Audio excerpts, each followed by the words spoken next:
Let's return to This Week in America. Here's your host, Rick Bratton.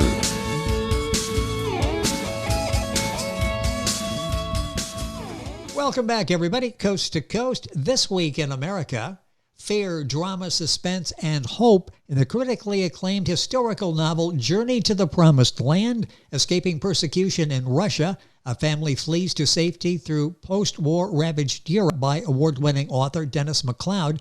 Dennis was raised in New Zealand, became a soldier, mechanic, athlete, teacher, family man, pastor, and missionary to several countries, including Israel, the Philippines, Malawi, and America. Dennis and his wife Penny pastored a church in their hometown of Hamilton, New Zealand. He's a former director of Christian Friends of Israel in New Zealand and author of the award-winning book Small Beginnings. Dennis McLeod, author of A Journey to the Promised Land, Escaping Persecution in Russia, a family flees to safety through post-war ravaged Europe, along with his wife Penny, joining us from New Zealand on This Week in America. Dennis, Penny, welcome to the program. It's great to have you with us. It's great to be part of the program. Well, it's nice to have you here from all the way from New Zealand, and a great picture. The video version of this is up on our YouTube channel. You'll be able to see Dennis and Penny as we have this conversation today. Let's start with Dennis, the story idea. Where did this come from? Why was this important for you to tell this story? Well, as laid out before in the introduction, that we were missionaries, if you want to call that name, and the Lord sent us to Israel in end of 1992. Since then, I've been involved very heavily with the work in Israel with a ministry called Christian Friends of Israel. And during that time, of course, we met Holocaust survivors, we met people with stories of how they got to Israel and stories of how they were in Europe and etc. And just one day I felt to start putting it all down on paper. Penny, what were your thoughts when Dennis said, I have this story idea, I would like to write this? What were your thoughts? Because you shared so many aspects of this story in talking about it with Dennis. What were your thoughts when he said he was going to write this book? Well, I thought, yeah, good. Get on with it. Yes. Okay, talking about it's one thing, actually doing it and getting the word out there. We'll talk about the story in a second, but Dennis, this has really become a book of encouragement as well, hasn't it? Was that, when you sat down to write the story, was that in the back of your mind, or did this sort of evolve as you were telling the story? I think it more evolved because my first book, Small Beginnings, was the big encouragement book. Well, this one, of course, is encouraging to Christians to learn more about what went on after the Second World War. And I wrote it maybe in about 2 months. It's taken a while, of course, to get out onto the words onto paper. But it was I felt inspired because there are stories of people that I'm telling and mentioning that never got to Israel. They never survived the war, and that's who I've dedicated the book to, for those who never got a future and needed to know, and people need to know that there were whole families wiped out in the Holocaust. And so that was basically the basis of it. And I just felt, and many people have told me, this is a story that has to be told. Well, and you've done it so well. The story is Journey to the Promised Land, Escaping Persecution in Russia. A family flees to safety through post-war ravaged Europe. Dennis McLeod, our guest on the program. The book's available at Amazon, the usual places. His website as well, which is smallbeginnings.site. That's the site of his award-winning book that we'll mention at the end of the program. Let's talk about this particular time in history. Give us an idea of the time frame that you cover in your book. Well, the story starts off, and I've written it in the first person because I feel it needs to be. I just felt to write it in the first person. And so much so that people have come to say, well, I feel part of the story. But generally, the years after the Second World War, as I said before, the number of stories we heard of what people went through over that period of time, but the world seems to have forgotten about that time, the pogroms and the persecution and the deaths of many Jewish people trying to get back to their homes, their houses, and wherever they were. And the search for families and the medical conditions of a lot of the survivors, and just the general wandering through Europe or wandering to different countries, and not Israel, to be quite honest. A lot of them went to England, New Zealand, South Africa, Australia, America. And so there was a big gap in history really today that people have forgotten about. And I feel that, and as I said, many people have told me, this is a story that needs to be told, because we need to fill in the gaps of why from then until now. Penny, what was your thought as the story was taking place and Dennis would talk to you about the work that he's done in the research and putting the story together? What was going through your mind? Because this really is a story that has to be told, isn't it? Yeah, the Jewish people. Yeah, well, actually, it was a bit surprised because before that, he didn't seem to be particularly keen on writing books. So for him to start doing this was really quite amazing, really. Well, He's doing it well. Yeah, I was going to say you do it quite well. Several awards for the books that you've written, for the several books that you have written. This is Journey to the Promised Land, Escaping Persecution in Russia. A Family Flees to Safety Through Post-War Ravaged Europe. Let's talk about this journey, this arduous journey that they were on. Describe that a little bit, the journey they go through. Well, as many people know, during the period of Stalin, there was a lot of persecution, particularly of the soldiers returning after the war. And there were many who actually sided with the Germans, and they went off to England and they got sent back to Russia, and many of them were murdered as soon as they got back into the land. Then, of course, this family, being a Christian, inverted commas, knew the writing was on the wall, because many of the Christians in the Soviet Union were being persecuted and sent to Siberia and other places. And so they decided it was time to leave. But of course, leaving was just as difficult as probably getting in, because we knew a family we worked with in Israel that had this problem. They were a soldier. He was a doctor, and he wasn't allowed to leave the army because he was a good doctor. And so you had problems leaving. So therefore, they had to find a place they could go to and get to. And every part of the story is basically based on somebody we met, a story we heard, or even my own experience, army experiences, plus what went, historical events. So generally they decided to go to England, but of course you had to get through East Germany, East Berlin. Yes.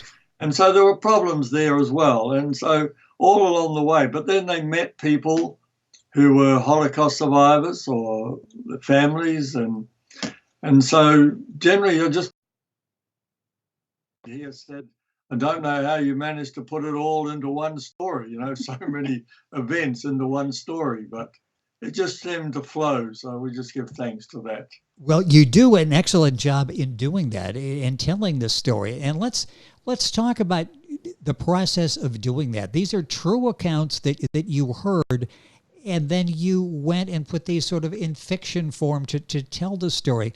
What is that process like as a writer, where these are based on true emotions, true events, and then you have to tell the story around them?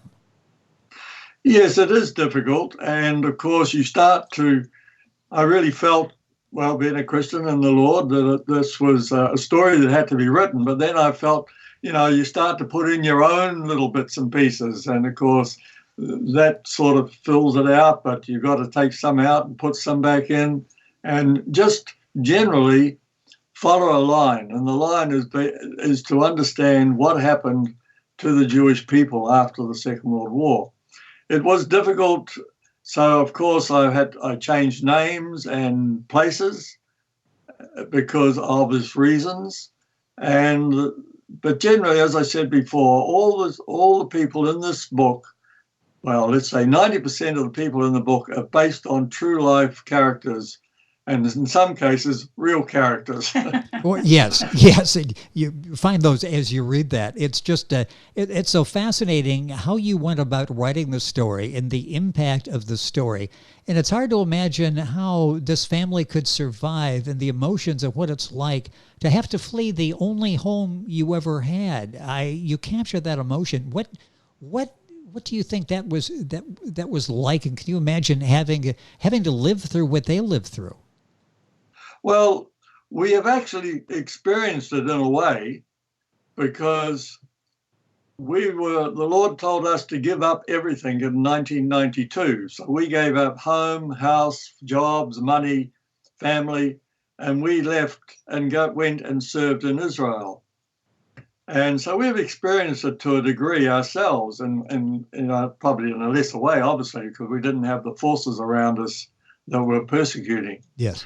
But then in Israel itself, we met people who left Israel with one suitcase they'd left Russia or Belarus or Ukraine.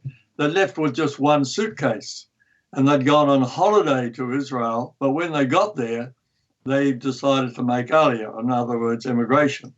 But they couldn't tell people they were leaving the country because of the persecution and I just forget the word at the moment. But there was extortion. There was one case in 1995, that the ladies read from their paper, the Russian paper from us, how a 21-year-old boy was kidnapped and ransomed for all the money they might have because they knew that they were leaving the country. Sadly, the young man didn't survive because they did go into the police. So we've experienced it personally, leaving a country with nothing and going and starting a new life. But also we've experienced the stories of the people done the same and under much worse circumstances. So it wasn't so difficult really to understand that in that sense. With us on the program is Dennis McLeod and his wife Penny. They're coming to us from New Zealand. We're talking about Journey to the Promised Land, escaping persecution in Russia. A family flees to safety through post-war ravaged Europe. The book's available at all the usual places, Amazon. You can also go to Dennis's website, which is smallbeginnings.site. I'll ask both of you now. Dennis, I'll start with you. The impact this book had on you in researching and writing this book. What's it like to be able to go back, research, and tell this story, a very important and moving story? That is the point, that it is a very moving story because we did work with a Holocaust survivor. And of course, part of the book is based on her story, obviously in a different context, of course. She worked in a coal mine of some sort, that you had to push these carts and had 2 minutes rest on the hour. And so other Holocaust survivors, we heard the story. So writing this book really brings out a lot of those things you've heard. You may have seen in the book that I didn't actually have the main characters, go into Auschwitz because I've never been in Auschwitz. So I felt I couldn't make a description of Auschwitz if I've never been in the place.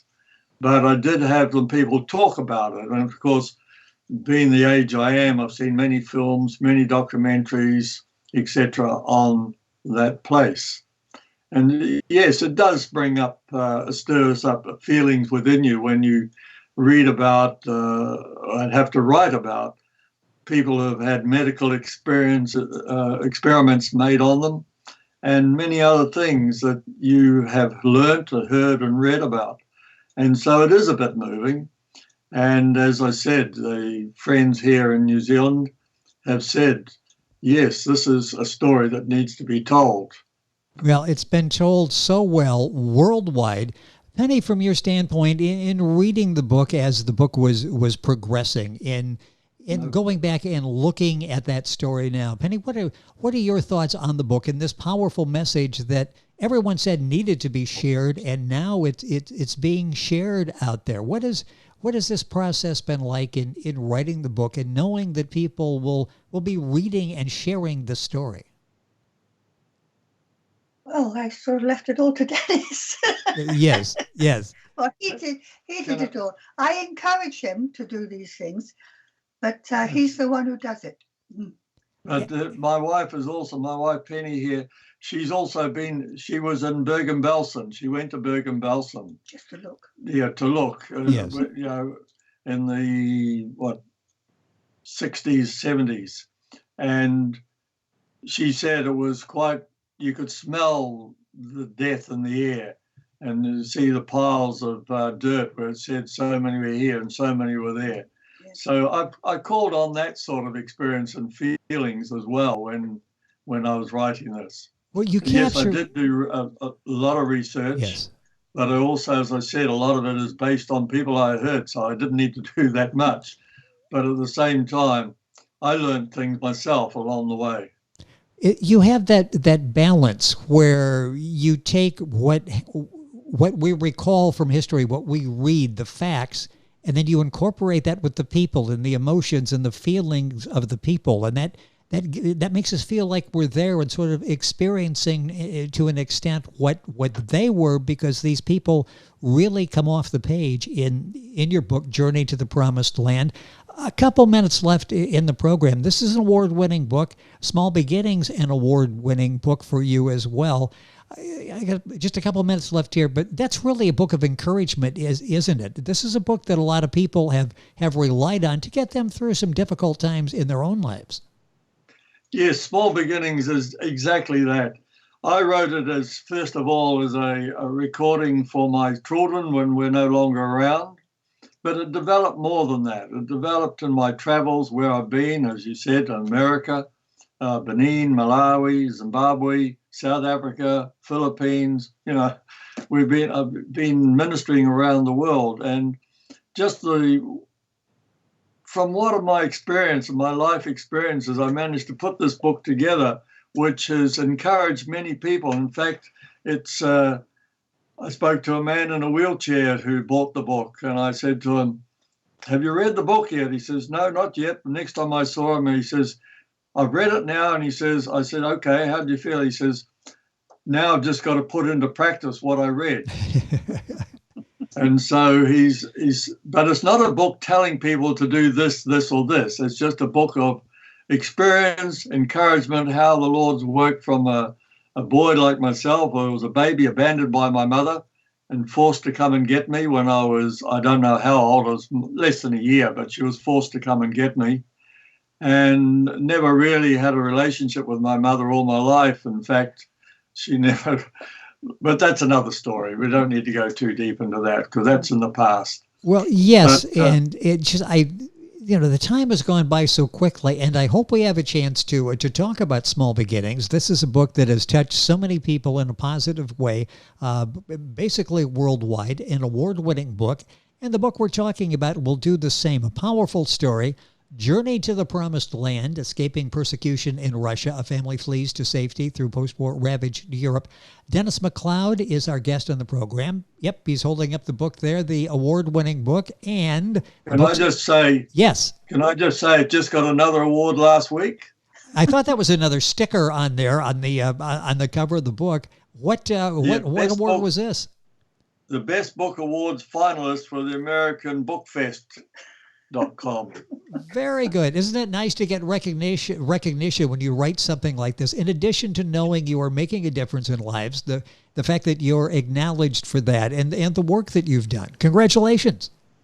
Thank you. And the book has only been out 6 months and it's already got 2 awards. So must have done something right. I think you did something right. I think when they were saying you needed to write the story, you did it, and you did it well. And with Penny's encouragement, the word's out there now, and the book is doing quite well. She's been a big encouragement in all our married life, all our 42 years. Well, that's just amazing, and I appreciate both of you taking time to be with us on the program. The book is available. I'll give you a couple of websites here. Of course, it's at Amazon, BarnesandNoble.com. Also at Dennis's site, which is smallbeginnings.site. It's Small Beginnings, the name of his first award-winning book, and that's still available. You'll find that information when you're looking for him. And if you're Googling, McLeod is McLeod. And to simplify all of that, just go to our website, thisweekinamerica.us, and link on directly to Dennis's website and get information on the book. Dennis, Penny, it's been a pleasure having both of you on the program. Thank you for sharing some time with us today. Thank you. Oh, thank you. And we appreciate being able to share time with you. And we really give thanks for that.